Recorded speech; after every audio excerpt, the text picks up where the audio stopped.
شیخ الوظائف کا سفر شام 5 اگست بروز ہفتہ شام 5 بجے گھر سے لاہور ایئرپورٹ روانگی۔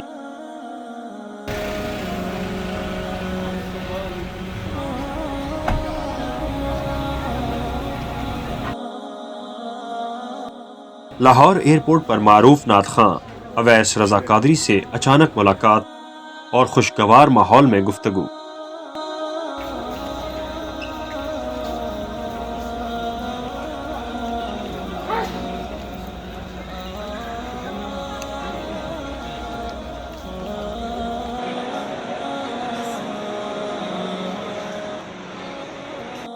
شیخ الوظائف نے ساتھ جانے والے خوش نصیب مرد و خواتین سے مختصر گفتگو فرمائی۔ یہ جو گلدستہ ہوتا ہے نا، اس میں ہر رنگ، ہر خوشبو، ہر پھول ہوتا ہے۔ اللہ نے ہر انسان میں ایک صفات رکھی، مختلف صفات رکھی۔ ہم نے سفر میں چلتے ہوئے صرف ایک چیز دیکھنی ہے، ہر فرد کی صفات کو نوٹ کرنا ہے۔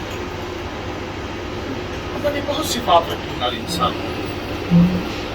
یہ جو شہد کی مکھی ہے نا، شہد کی مکھی کتنا دور پھول ہوگا وہاں سے یہ خوشبو لے آئے گی، اور جو گندی مکھی ہے کتنا دور گندگی ہوگی وہ لے آئے گی۔ فرمایا سفر کے معنی، سفر عربی کا لفظ اور غریب عربی کا لفظ ہے۔ لیس الغریب غریب الشام والیمن، شام کی طرف جا رہے ہیں۔ لیس الغریب غریب الشام والیمن، ان الغریب غریب اللحد والکفن، سفری غریب وزادی لن یبلغنی وقوت ذوقت والموت یطلبنی۔ میں غریب کہتے ہیں پردیسی، اور سفر کہتے ہیں کھلنے کو، راہیں کھلنا، انسان کی کیفیات کھلنا اور اس کی صفات کھلنا۔ اس کی صفات کھلتی ہے، کسی کے اندر مہمان نوازی کا جذبہ، کسی کے اندر خدمت کا جذبہ، کسی کے اندر میٹھے بولوں کا جذبہ۔ یہ ساری صفات ہماری طبیعت میں کھلتی ہے۔ ہم ایک دوسرے کی صفات پہ غور کریں، ایک دوسرے کی صفات پہ غور کریں۔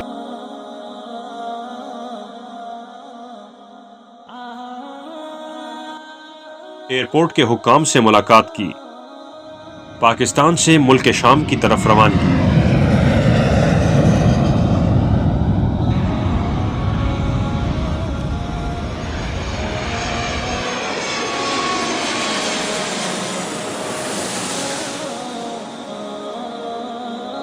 دمشق ایئرپورٹ سے نکل کر ہوٹل کی طرف جاتے ہوئے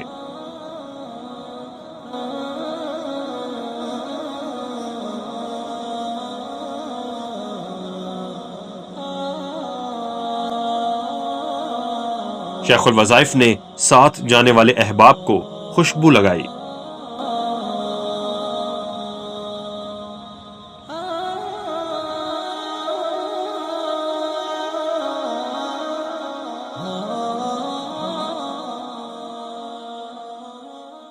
اس ویڈیو کو لائک اور شیئر کریں، اب کریں یوٹیوب چینل کو ضرور سبسکرائب کریں اور بیل آئیکن پر بھی کلک کرنا نہ بھولیں تاکہ چینل پر آنے والی ہر ویڈیو آپ کو فوراً مل سکے۔